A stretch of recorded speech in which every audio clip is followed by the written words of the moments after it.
Okay, this chart is about non-uniform circular motion. That's what the N means. So we previously talked about UCM, uniform circular motion, and this is non-uniform circular motion. So I want to tie together velocity, angular acceleration, and also um, point out that there is a pretty easy analogy between linear motion, which we've already looked at, and rotational motion. The mathematical relationships are quite similar.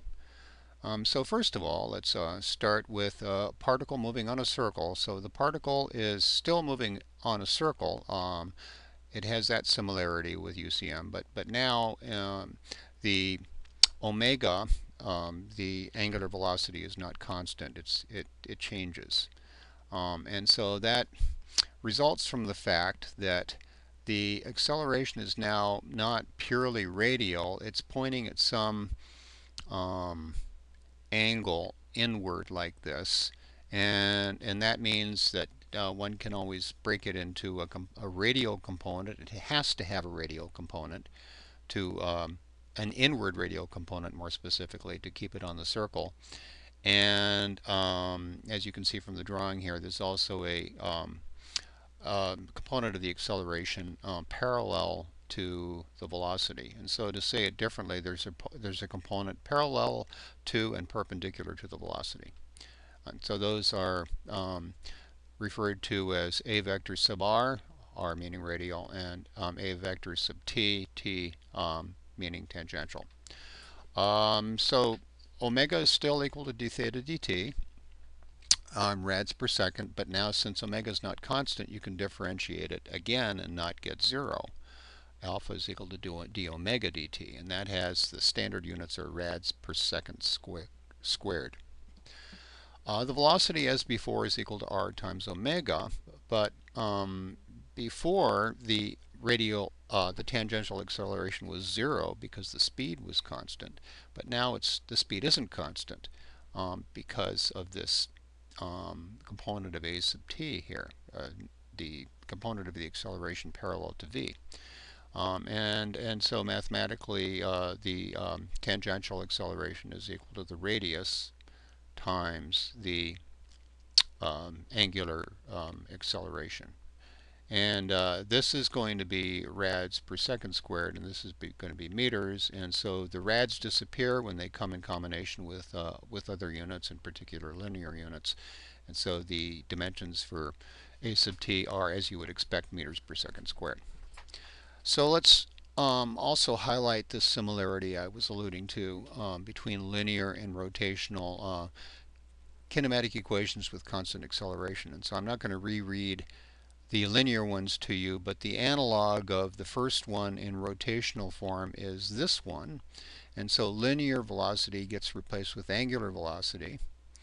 Linear acceleration gets replaced with angular acceleration. So in words, omega at some later time is equal to the initial omega plus the acceleration times delta t. In the second equation, the position, recall that S stands for either X or Y, the way our book talks about it. Position gets, in meters, gets replaced by angle in radians. And so in words, the final angular position is equal to the initial angular position plus the initial angular velocity times the time elapsed time plus 1/2 times the angular acceleration times the elapsed time squared. And then the last analogous equation is the final angular velocity squared is equal to the initial angular velocity squared plus 2 times the angular acceleration times the change in angle.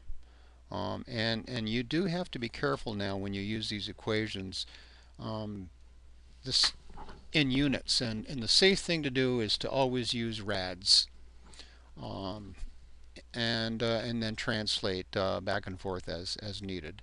And so, for example, in this first problem, when I talk about 50 revs per minute, you might want to think about putting this back into rads per second squared, those being the standard units.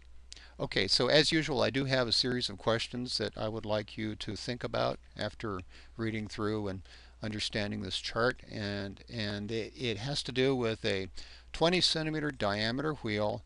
It's spinning counterclockwise, that's what CCW means, at 50 revs per minute, and then it begins to accelerate at 1 rev per minute per minute. You could alternately say, well, 1 rev per minute squared. A. What is omega in 1 minute? B.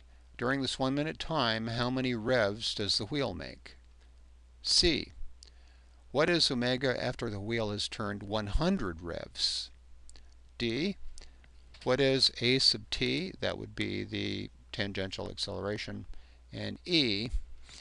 What is the radial acceleration, a sub r, after 1 minute? You should be able to answer those questions based on understanding this and also looking at your book.